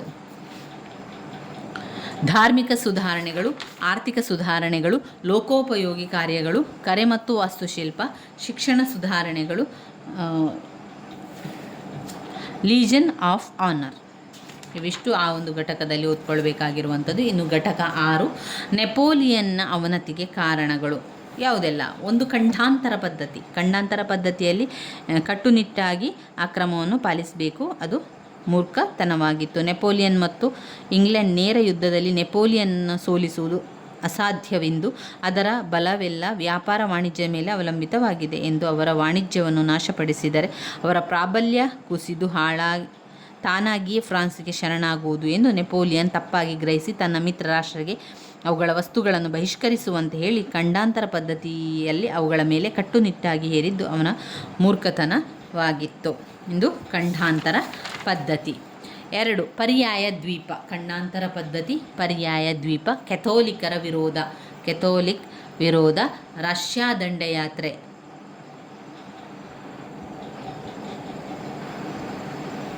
ರಷ್ಯಾ ದಂಡಯಾತ್ರೆ, ದ್ರೋಹ ಬಗೆದ ಸಂಬಂಧಿಗಳು, ದ್ರೋಹ ಬಗೆದ ಸಂಬಂಧಿಗಳು, ಇಂಗ್ಲೆಂಡ್ ನೌಕಾಶ್ರೇಷ್ಠತೆ, ಇಂಗ್ಲೆಂಡ್ ನೌಕಾಶ್ರೇಷ್ಠತೆ, ಅತಿಯಾದ ಅಧಿಕಾರದಾಹ,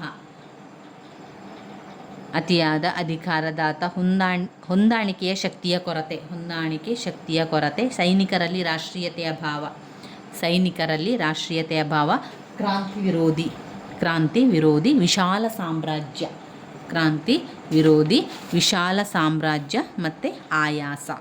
ಇದು ನೆಪೋಲಿಯನ್ನ ಅವನತಿಗೆ ಕಾರಣ ಆಯಿತು.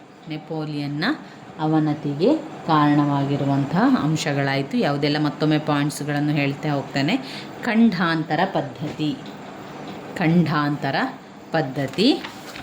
2 ಪರ್ಯಾಯ ದ್ವೀಪಗಳು, ಪರ್ಯಾಯ ದ್ವೀಪಗಳು. 3 ಕ್ಯಾಥೋಲಿಕ್ ವಿರೋಧ, 3 ಕ್ಯಾಥೋಲಿಕ್ ವಿರೋಧ. 4 ರಷ್ಯಾ ದಂಡಯಾತ್ರೆ, 4 ರಷ್ಯಾ ದಂಡಯಾತ್ರೆ. 5 ದ್ರೋಹ ಬಗೆದ ಸಂಬಂಧಿಗಳು, ದ್ರೋಹ ಬಗೆದ ಸಂಬಂಧಿಗಳು. ಇಂಗ್ಲೆಂಡ್ ನೌಕಾಶ್ರೇಷ್ಠತೆ, ಇಂಗ್ಲೆಂಡ್ ನೌಕಾಶ್ರೇಷ್ಠತೆ. ಅತಿಯಾದ ಅಧಿಕಾರದಾಹ, ಅತಿಯಾದ ಅಧಿಕಾರದಾಹ.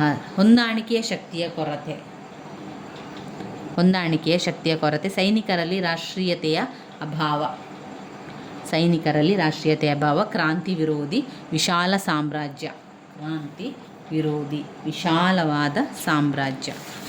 ಅವಿಷ್ಟು ನೆಪೋಲಿಯನ್ನ ಅವನತಿಗೆ ಕಾರಣಗಳು ಗೊತ್ತಾಯಿತು. ಈ ಪಾಯಿಂಟ್ಸ್ಗಳನ್ನು ಸರಿಯಾಗಿ ಕಲಿತುಕೊಳ್ಳಿ.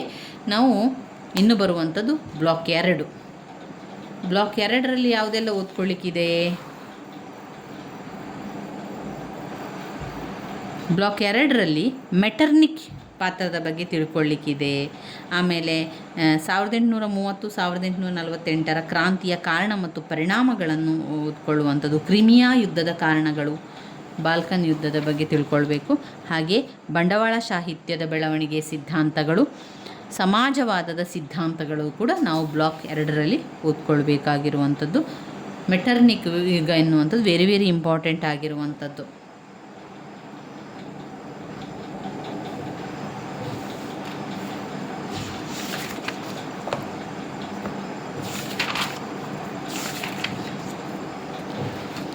ಆಸ್ಟ್ರೇಲಿಯಾದ ಪ್ರಧಾನಿ ಮೆಟರ್ನಿಕ್, ಮೆಟರ್ನಿಕ್ನ ಬಗ್ಗೆ, ಮೆಟರ್ನಿಕ್ ಪದ್ಧತಿ, ಮೆಟರ್ನಿಕ್ ಯುಗದ ಬಗ್ಗೆ ಓದ್ಕೊಳ್ಳುವಂಥದ್ದು. ಇದೆಲ್ಲ ಕೂಡ ಅದರಲ್ಲಿ ಓದಬೇಕಾಗಿರುವಂಥದ್ದು. ಇನ್ನು ಘಟಕ 8 ನೋಡಿದರೆ ಅಲ್ಲಿ 1830 ಕ್ರಾಂತಿಗೆ ಕಾರಣ, ಕ್ರಾಂತಿಯ ಪರಿಣಾಮ, ಕ್ರಾಂತಿಗೆ 1848 ಕ್ರಾಂತಿಗೆ ಕಾರಣ, 1848 ಕ್ರಾಂತಿಯ ಪರಿಣಾಮ. ಇವು ಇದರಲ್ಲಿ ಕೂಡ ಇದೇ ರೀತಿಯಲ್ಲಿ ಇರುವಂಥದ್ದನ್ನು ಕಾಣ್ಬೋದು ಘಟಕ 8ರಲ್ಲಿ.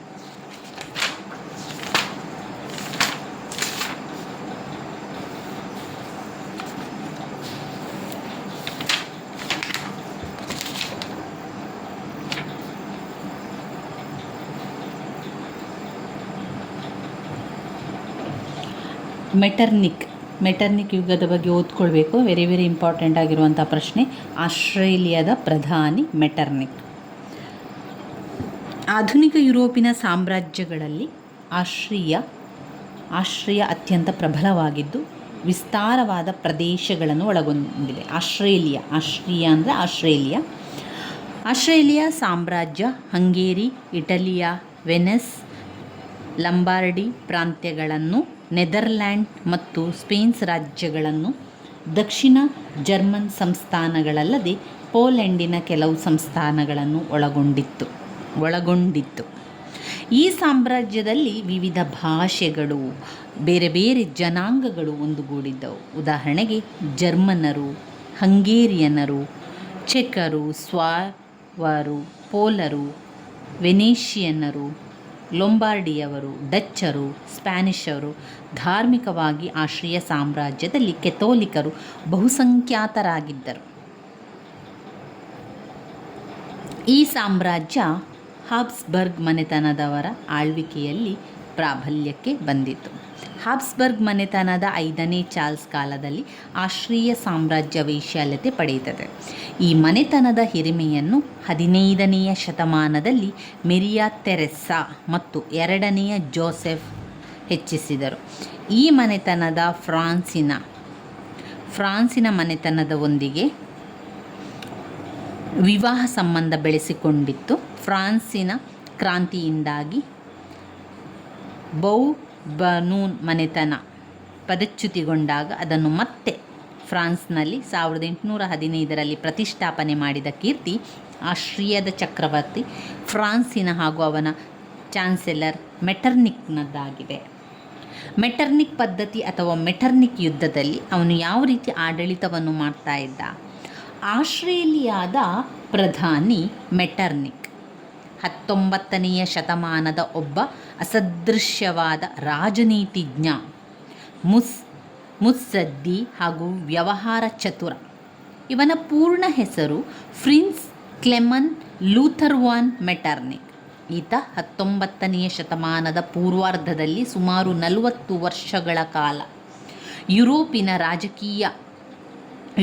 ರಾಜಕೀಯ ರಂಗವನ್ನೇ ತನ್ನ ಪ್ರಭಾವದಲ್ಲಿಟ್ಟಿದ್ದನು.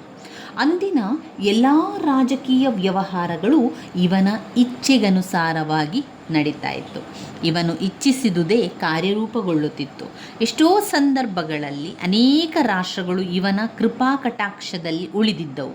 ಆದ್ದರಿಂದ ಈ ಕಾಲವನ್ನು ಯುರೋಪಿನ ಇತಿಹಾಸದಲ್ಲಿ ಮೆಟರ್ನಿಕ್ ಯುಗ ಎಂದು ಮತ್ತು ಅವನ ಆ ನೀತಿಯನ್ನು ಮೆಟರ್ನಿಕ್ ಪದ್ಧತಿ ಎಂದು ಕರೆಯಲಾಯಿತು. ಮೆಟರ್ನಿಕ್ 1773ರಲ್ಲಿ ಆಸ್ಟ್ರೇಲಿಯಾದ ಒಂದು ಪ್ರಖ್ಯಾತ ಕುಟುಂಬದಲ್ಲಿ ಜನಿಸಿದ. ಫ್ರಾನ್ಸ್ನ ಮಹಾಕ್ರಾಂತಿ ಸಂಭವಿಸಿದಾಗ ಅವನನ್ನು ವಿದ್ಯಾರ್ಥಿ ದೆಸೆಯಲ್ಲಿದ್ದ. ಆ ಸಂದರ್ಭದಲ್ಲಿ ಅವನು ಫ್ರಾನ್ಸಿನ ಕ್ರಾಂತಿ ಆಗುವಂಥ ಸಂದರ್ಭದಲ್ಲಿ ಮೆಟರ್ನಿಕ್ ಏನಾಗಿದ್ದ? ಅವನು ವಿದ್ಯಾರ್ಥಿಯಾಗಿದ್ದ. ಸ್ಟ್ರಾಸ್ಬರ್ಗ್ ಮತ್ತು ಮೈನ್ಸ್ ವಿಶ್ವವಿದ್ಯಾನಿಲಯಗಳಲ್ಲಿ ಉನ್ನತ ಶಿಕ್ಷಣವನ್ನು ಪಡೆದು ಅವನು ತನ್ನ ವಯಸ್ಸಿಗೆ ಮೀರಿದ ವ್ಯವಹಾರ ಜ್ಞಾನ ಪಡೆದಿದ್ದ. ಯಾರು? ಮೆಟರ್ನಿಕ್. ಆಸ್ಟ್ರೇಲಿಯಾದ ಪ್ರಧಾನಿ ಕಾನಿಟ್ಸ್ನ ಮಗಳನ್ನು ವಿವಾಹವಾದ ಮೇಲೆ ಅರಸನೊಡನೆ ಹತ್ತಿರವಾದ ಸಂಪರ್ಕ ಕೂಡ ಇತ್ತು. ಯಾಕಂದರೆ ರಾಜನಿಗೆ ಅಳಿಯ. ಅವನ ಅಸಾಧಾರಣ ಪ್ರತಿಭೆಯನ್ನು ನೋಡಿ, ಅವನ ವ್ಯವಹಾರದ ಕೌಶಲ್ಯಗಳನ್ನು ನೋಡಿ ರಾಜ ಮೆಚ್ಚಿಕೊಂಡಂತಹ ಅರಸ 1ನೇ ಫ್ರಾನ್ಸ್ ಅವನನ್ನು ತನ್ನ ರಾಯಭಾರ ವ್ಯವಹಾರದಲ್ಲಿ ನೇಮಕ ಮಾಡಿಕೊಳ್ತಾನೆ. ಆರಂಭದಲ್ಲಿ ಅಳಿಯನನ್ನು ನೇಮಕ ಮಾಡುವುದಿಲ್ಲ. ಅವನ ಒಂದು ವ್ಯವಹಾರ ಜ್ಞಾನ, ಅವನು ಒಂದು ವ್ಯವಹಾರ ಚತುರತೆಯನ್ನು ನೋಡಿ ರಾಜ ಏನು ಮಾಡ್ತಾನೆ? ರಾಯಭಾರಿಯನ್ನಾಗಿ ನೇಮಕ ಮಾಡಿಕೊಳ್ಳುವಂಥದ್ದು. ಆರಂಭದಲ್ಲಿ ವ್ಯವಹಾರದಲ್ಲಿ ನೇಮಕವನ್ನು ಮಾಡಿಕೊಳ್ಳುವಂಥದ್ದು. ಕೆಲವು ವರ್ಷಗಳು ಆಸ್ಟ್ರಿಯಾದ ರಾಯಭಾರಿಯಾಗಿ ಬರ್ಲಿನ್, ಫ್ರಾನ್ಸ್ ಮತ್ತು ರಷ್ಯಾಗಳಲ್ಲಿ ಸೇವೆಯನ್ನು ಸಲ್ಲಿಸ್ತಾನೆ. ಅಂತಾರಾಷ್ಟ್ರೀಯ ವ್ಯವಹಾರಗಳಲ್ಲಿ ನಿಷ್ಣಾತನಾದನು. ಅಲ್ಪಕಾಲ ನೆಪೋಲಿಯನ್ನ ಆಸ್ಥಾನದಲ್ಲೂ ಕೂಡ ಆಸ್ಟ್ರಿಯಾದ ರಾಯಭಾರಿಯಾಗಿದ್ದನು. ಅನಂತರ ಆಸ್ಟ್ರಿಯರ ಪ್ರಧಾನಿಯಾಗಿ ನೇಮಕಗೊಳ್ತಾನೆ. ಮೆಟರ್ನಿಕ್ನಿಗೆ ಆಗಿನ್ನೂ 36 ವರ್ಷಗಳು ಮಾತ್ರ ಆಗಿತ್ತು. ಸುಮಾರು 39 ವರ್ಷಗಳು ಅದೇ ಹುದ್ದೆಯನ್ನು ಅವನು ಹೊಂದಿದ್ದ. ಮೆಟರ್ನಿಕ್ ಯಾವ ನೀತಿಯನ್ನು ಮಾಡಿದ್ದ? ಒಂದು ರಾಜ್ಯದಲ್ಲಿ ಅತ್ಯುನ್ನತವಾದ ವ್ಯವಹಾರವನ್ನು ಮಾಡ್ತಾ ಇದ್ದಾನೆ ಅಥವಾ ಅದು ಅಷ್ಟು ಉತ್ತಮ ಆಡಳಿತವನ್ನು ಅವನು ಮಾಡ್ತಾ ಇದ್ದಾನೆ ಅಂದರೆ ಕೆಲವೊಂದು ನೀತಿಗಳನ್ನು ಅವನು ಹಾಕ್ತಾನೆ. ಕೆಲವೊಂದು ರೂಲ್ಸ್, ನಿಯಮಗಳನ್ನೆಲ್ಲ ಹಾಕಿ ಅದನ್ನು ಅಚ್ಚುಕಟ್ಟಾಗಿ ಮಾಡಿಕೊಳ್ಳುವಂಥದ್ದು. ಅದು ಯಾವ ರೀತಿಯ ನೀತಿಗಳು? ಮೆಟರ್ನಿಕ್ ಹಾಕಿರುವಂಥದ್ದು. ಮೆಟರ್ನಿಕ್ ಮಹಾನ್ ರಾಜನೀತಿಜ್ಞ, ವ್ಯವಹಾರ ಚತುರನಾದರೂ ಕೂಡ ಪ್ರತಿಗಾಮಿಯಾಗಿದ್ದನು.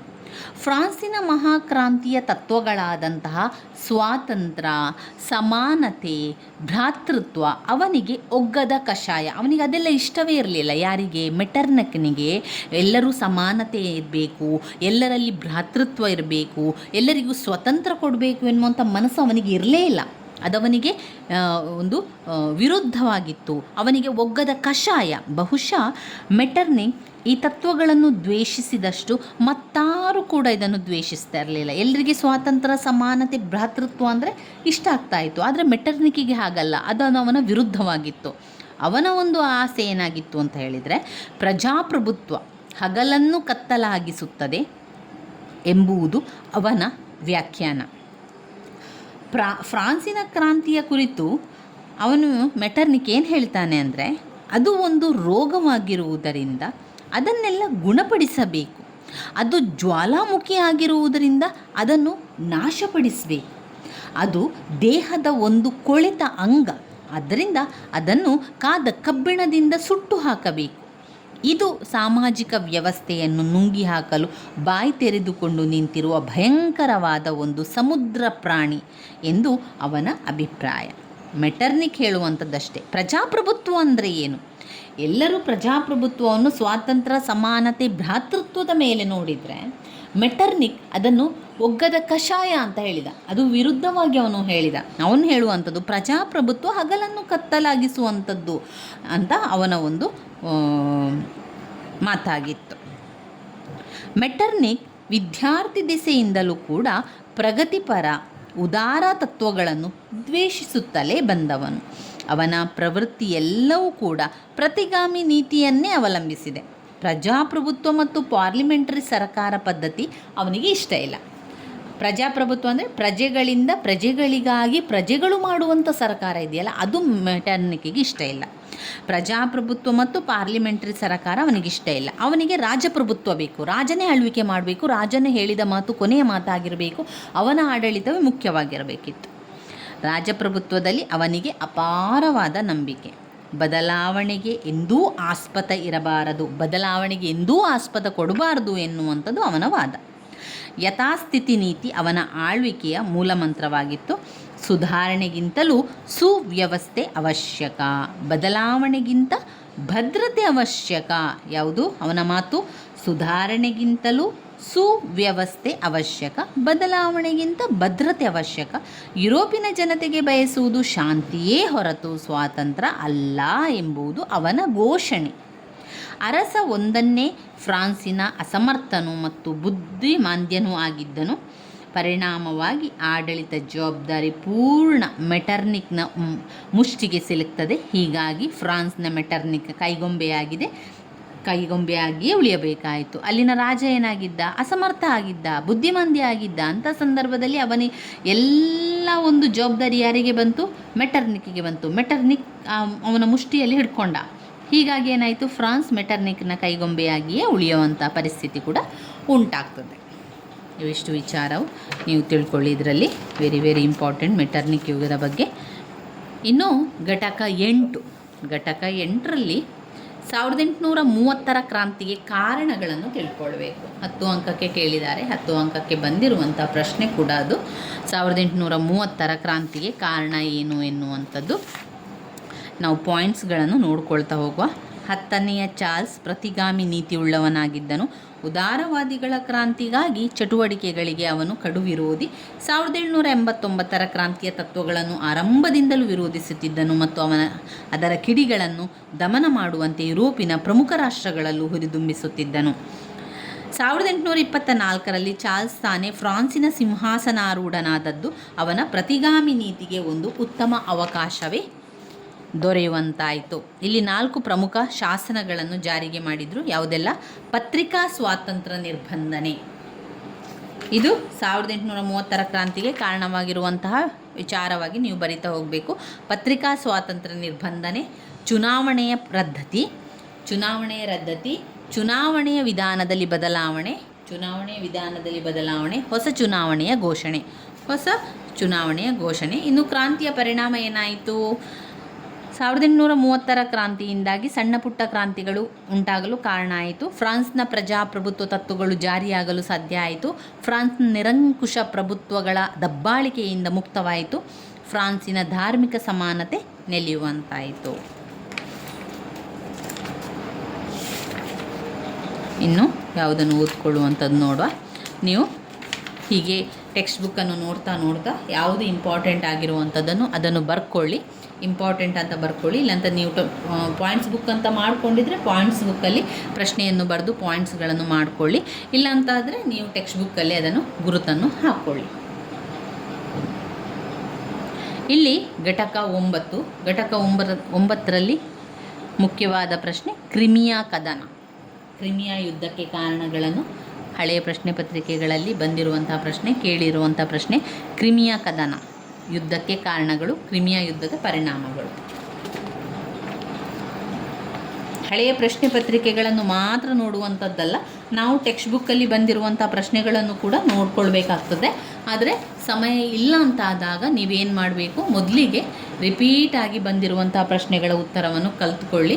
ನಂತರ ಉಳಿದಿರುವಂತಹ ಪ್ರಶ್ನೆಗೆ ಉತ್ತರವನ್ನು ತಿಳ್ಕೊಳ್ಳಿ.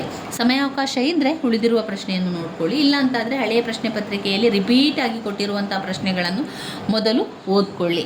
ಇದರಿಂದ ನಮಗೆ ತುಂಬಾ ಸುಲಭ ಅಂತ ಅನಿಸ್ತದೆ. ಹಾಗೆ ಎಲ್ಲವನ್ನು ಕವರ್ ಮಾಡಲಿಕ್ಕೂ ಕೂಡ ಅದರಿಂದ ಸಾಧ್ಯ ಆಗ್ತದೆ. ಇಲ್ಲ ಅಂತಾದರೆ ನಾವು ಸ್ವಲ್ಪವೇ ಓದ್ತಾ ಹೋಗ್ತಾ ಇದ್ದೇವೆ ಅಂತಾದರೆ ಬ್ಲಾಕ್ 1 ಮಾತ್ರ ಓದಿ ಆಗುವಂಥದ್ದು. ಅವರೇನು ಮಾಡ್ತಾರೆ, ಬ್ಲಾಕ್ 1, 2, 3, 4 ಬ್ಲಾಕಿನಿಂದ ಪ್ರಶ್ನೆಗಳನ್ನು ಆಯ್ಕೆ ಮಾಡಿಕೊಡೋದ್ರಿಂದ ನಾವೇನು ಮಾಡಬೇಕು, 4 ಬ್ಲಾಕ್ಗಳಿಂದ ಓದ್ಕೊಳ್ಬೇಕಾಗ್ತದೆ.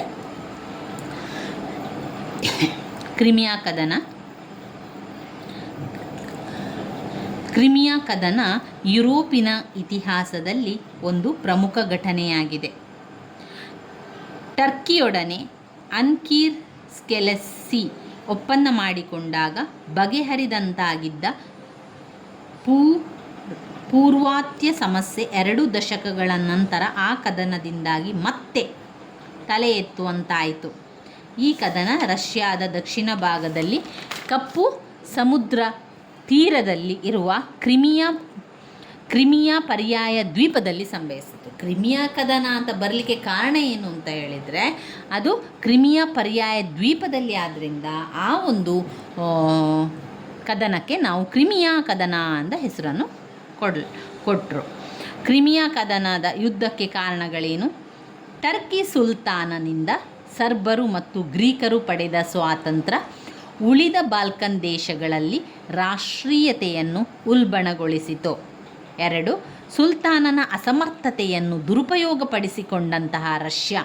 ಸುಲ್ತಾನನ ಅಸಮರ್ಥತೆಯನ್ನು ದುರುಪಯೋಗ ಪಡೆದುಕೊಂಡಂತಹ ರಷ್ಯಾ ಬಾಲ್ಕನ್ ಪ್ರದೇಶದಲ್ಲಿ ತನ್ನ ಹತೋಟಿಯನ್ನು ಬಲಗೊಳಿಸಿಕೊಳ್ಳಲು ಯತ್ನಿಸಿತು. ರಷ್ಯಾದ ಈ ಧೋರಣೆಗಳನ್ನು ಇಂಗ್ಲೆಂಡ್ ಮತ್ತು ಫ್ರಾನ್ಸ್ ಸಂದೇಹ ಭಾವನೆಯಿಂದ ನೋಡತೊಡಗಿದವು.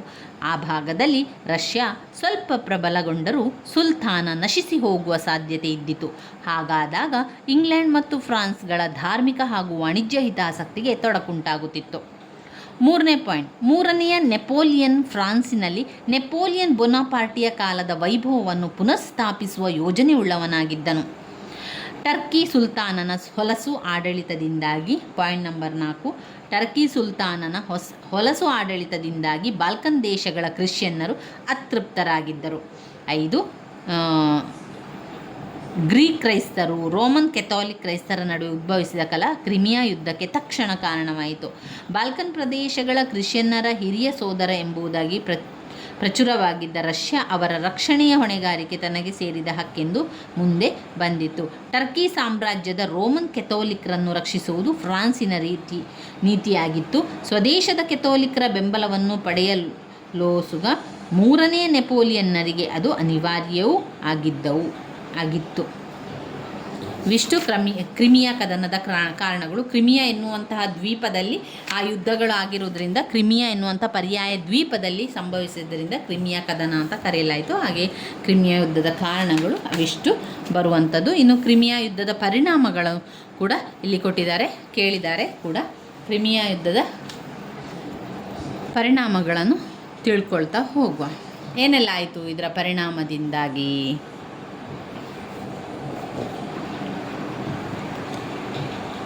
ಕ್ರಿಮಿಯಾ ಯುದ್ಧದ ಪರಿಣಾಮಗಳು.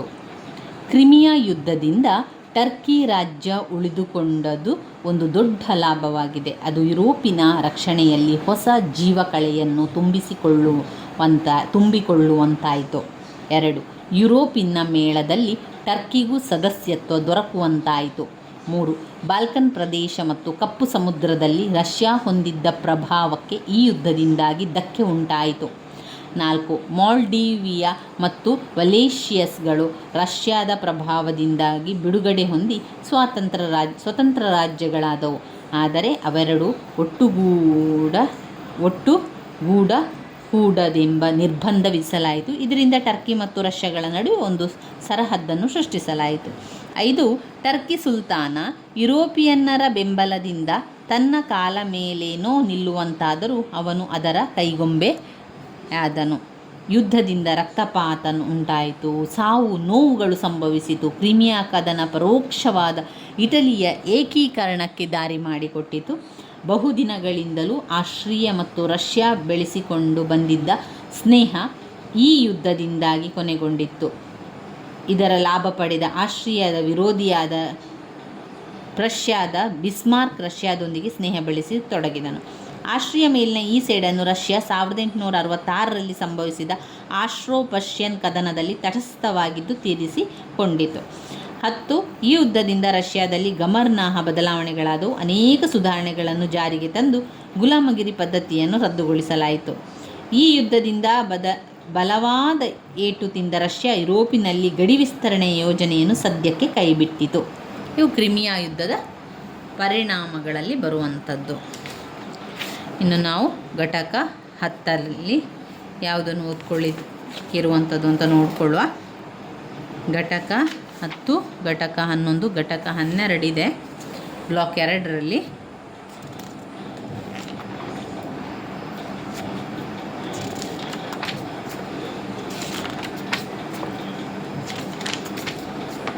ಘಟಕ 10ರಲ್ಲಿ ಯಾವುದು ಮುಖ್ಯವಾದ ಪ್ರಶ್ನೆ ಗುರುತನ್ನು ಹಾಕ್ಕೊಂಡಿಲ್ಲ. ಘಟಕ 11ರಲ್ಲಿ ಬಂಡವಾಳ ಸಿದ್ಧಾಂತ 15 ಅಂಕಕ್ಕೆ ಕೇಳಿದ್ದಾರೆ. ಕೈಗಾರಿಕಾ ಕ್ರಾಂತಿ, ಬಂಡವಾಳ ಸಾಹಿತ್ಯದ ಬೆಳವಣಿಗೆ ಬಗ್ಗೆ ಹೇಳಿ ಅಂತ. ಇದರ ಪಾಯಿಂಟ್ಸ್ಗಳನ್ನು ನಾನು ಇಲ್ಲೇ ಹೇಳ್ತಾ ಹೋಗ್ತೇನೆ. ಆಸ್ಟ್ರಿಯನ್ ಸಿದ್ಧಾಂತ, ಆಧುನಿಕ ಸಿದ್ಧಾಂತ, J.M. ಕೇನ್ಸ್, ಬಂಡವಾಳದ ನಿರೂಪಣೆ, ಬಂಡವಾಳದ ಉಗಮ, ಆಡಮ್ ಸ್ಮಿತ್, ವಾಣಿಜ್ಯ ಬಂಡವಾಳವಾದ, ಕೈಗಾರಿಕಾ ಬಂಡವಾಳವಾದ, ಕೃಷಿಯಲ್ಲಿ ಬಂಡವಾಳವಾದ. ಇದು ಬಂಡವಾಳದ ಸಿದ್ಧಾಂತಗಳು. ಆದಿ ಅರ್ಥಶಾಸ್ತ್ರಜ್ಞರ ಸಿದ್ಧಾಂತ. ಬಂಡವಾಳ ಸಿದ್ಧಾಂತವು 18ನೇ ಶತಮಾನದಲ್ಲಿ ಜನ್ಮ ತಾಳಿದ Adam Smith, David Ricardo, J.S. Mill ಮೊದಲಾದ ಆದಿ ಅರ್ಥಶಾಸ್ತ್ರಜ್ಞರಿಂದ ಬೆಳವಣಿಗೆ ಹೊಂದಿದೆ.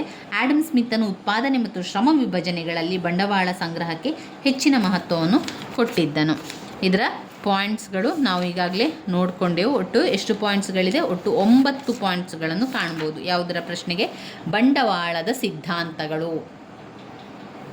ಬಂಡವಾಳದ ಸಿದ್ಧಾಂತಗಳಲ್ಲಿ ಒಟ್ಟು 9 ಪಾಯಿಂಟ್ಸ್ಗಳು ಯಾವುದೆಲ್ಲ ಅಂತ ನೋಡ್ತಾ ಹೋಗುವ. ಪಾಯಿಂಟ್ಸನ್ನು ಹೇಳಬೇಕಾದ್ರೆ ಪಾಯಿಂಟ್ಸನ್ನು ಕಲ್ತ್ಕೊಳ್ಳಿ.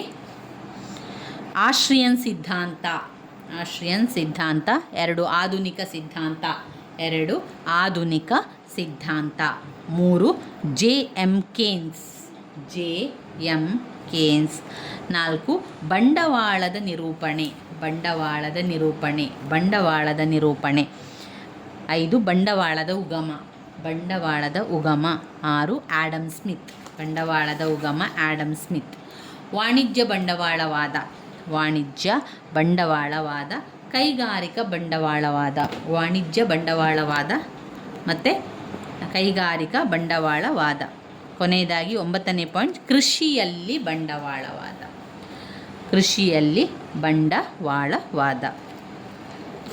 ಅವಿಷ್ಟು ಅದರಲ್ಲಿ ಬರುವಂಥದ್ದು. ಇನ್ನು ಘಟಕ 12 ಉದಾರವಾದ ಸಮಾಜವಾದದ ಬೆಳವಣಿಗೆ, ಜಾನ್ ಲಾಕ್ ಮತ್ತು ಕಾರ್ಲ್ ಮಾರ್ಕ್ಸ್.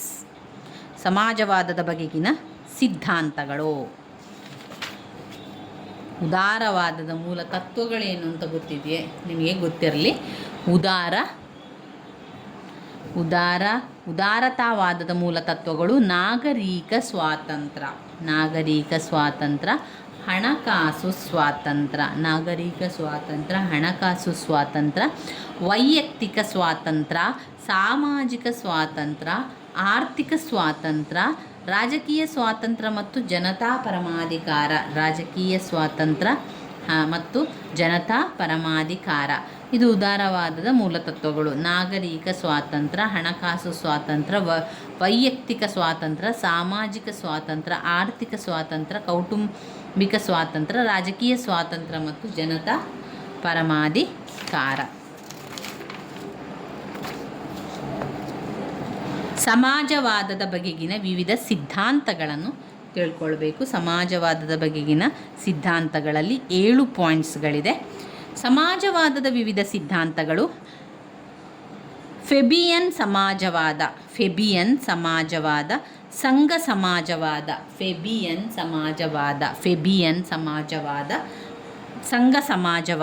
ಸಂಘ ಸಮಾಜವಾದ. 3 ಕಾರ್ಮಿಕ ಸಂಘ ಪದ್ಧತಿಯ ಸಮಾಜವಾದ, ರಾಷ್ಟ್ರೀಯವಾದ ಅಥವಾ ಸಾಮುದಾಯಿಕವಾದ, ಅನಾರ್ಕಿಸಮ್, ಅನಾರ್ಕಿಸಮ್ ಅಥವಾ ನರಾಜಕತೆ. ಅನಾರ್ಕಿಸಮ್ ಅಥವಾ ನರಾಜಕತೆ. 6 ಪ್ರಜಾಸತ್ತಾತ್ಮಕ ಸಮಾಜವಾದ. ಪ್ರಜಾಸತ್ತಾತ್ಮಕ ಪ್ರಜಾವಾದ ಸಮಾಜವಾದ. ಸಮತಾವಾದ ಅಥವಾ ಮಾರ್ಕ್ಸ್ವಾದ. ಸಮತಾವಾದ ಅಥವಾ ಮಾರ್ಕ್ಸ್ವಾದ. ಫೆಬಿಯನ್ ಸೋಷಿಯಲಿಸಮ್. ಸಿಂಡಿಕ್ಯಾಲಿಸಮ್ ಕಾರ್ಮಿಕರ ಒಡೆತನ. Guild socialism. ಅನಾರ್ಕಿಸಮ್.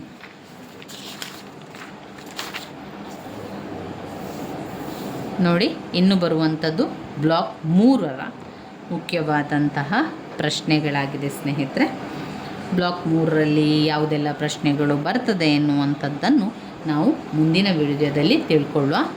ವಿಡಿಯೋ ಇಲ್ಲ ಅಂತಾದರೆ ತುಂಬಾ ಲಾಂಗ್ ವಿಡಿಯೋ ಆಗ್ತದೆ. ಬ್ಲಾಕ್ 3 ಮತ್ತು ಬ್ಲಾಕ್ 4 ಮುಂದಿನ ವಿಡಿಯೋದಲ್ಲಿ ನೋಡಿಕೊಳ್ಳುವ. ಇವಾಗ ನಾವು ಸಂಪೂರ್ಣವಾಗಿ ಬ್ಲಾಕ್ 1 ಮತ್ತು ಬ್ಲಾಕ್ 2ರಲ್ಲಿ ಬಂದಿರುವಂತಹ ಮುಖ್ಯವಾದ ಪ್ರಶ್ನೆಗಳ ಪಾಯಿಂಟ್ಸ್ಗಳನ್ನು ಸರಿಯಾಗಿ ತಿಳ್ಕೊಂಡೆವು. ಸರಿಯಾಗಿ ಪಾಯಿಂಟ್ಸ್ಗಳನ್ನು ಬಾಯ್ಪಾಠ ಮಾಡಿ ಆದರೂ ಕಲೀರಿ. ಒಟ್ಟಿನಲ್ಲಿ ನಿಮಗೆ ಪಾಯಿಂಟ್ಸ್ಗಳು ಬರಬೇಕು. ಇವಿಷ್ಟು ಪ್ರಶ್ನೆಗಳನ್ನು ನೀವು ಓದ್ಕೊಂಡ್ರೆ ಸಾಧಾರಣವಾಗಿ ಅನೇಕ ಪ್ರಶ್ನೆಗೆ ಉತ್ತರವನ್ನು ಬರಲಿಕ್ಕೆ ಸಾಧ್ಯ ಆಗ್ತದೆ. ಇನ್ನು ಉಳಿದಿರುವಂಥದ್ದು ಬ್ಲಾಕ್ 3 ಮತ್ತು ಬ್ಲಾಕ್ 4. ಬ್ಲಾಕ್ 3ರಿಂದಲೂ ಕೂಡ ಅನೇಕ ಪ್ರಶ್ನೆಗಳಿದೆ. ಹಾಗೆ ಬ್ಲಾಕ್ 4ರಲ್ಲಿ ಕೂಡ ಅನೇಕ ಪ್ರಶ್ನೆಗಳಿರುವಂಥದ್ದನ್ನು ಕಾಣ್ಬೋದು. ನಾವು ಬ್ಲಾಕ್ 3 ಮತ್ತು ಬ್ಲಾಕ್ 4 ಮುಂದಿನ ವಿಡಿಯೋದಲ್ಲಿ ತಿಳ್ಕೊಳ್ತಾ ಹೋಗ. ನನ್ನ ವಿಡಿಯೋಸ್ ಎಲ್ಲ ನಿಮಗೆ ಇಷ್ಟ ಆಗಿದ್ದರೆ ಲೈಕ್ ಕೊಡಿ, ಶೇರ್ ಮಾಡಿ, ಸಬ್ಸ್ಕ್ರೈಬ್ ಮಾಡಲಿಕ್ಕೆ ಮರಿಬೇಡಿ ಸ್ನೇಹಿತರೆ. ಧನ್ಯವಾದಗಳು. ಪರೀಕ್ಷೆ ತಯಾರಿಯನ್ನು ಮಾಡ್ತಾ ಹೋಗಿ. ಸಮಯ ಸಿಕ್ಕಾಗ ಸಮಯದಲ್ಲಿ ಸ್ವಲ್ಪ ಸಮಯನ್ನಾದರೂ ನೀವು ಉಪಯೋಗಿಸಿಕೊಳ್ಳಿ. ಪಾಯಿಂಟ್ಸನ್ನು ಸರಿಯಾಗಿ ಕಲಿತುಕೊಂಡ್ರೆ ಎಲ್ಲ ಕೂಡ ನಮಗೆ ಕವರ್ ಮಾಡಲಿಕ್ಕೆ ಸಾಧ್ಯ ಆಗ್ತದೆ. ಧನ್ಯವಾದಗಳು.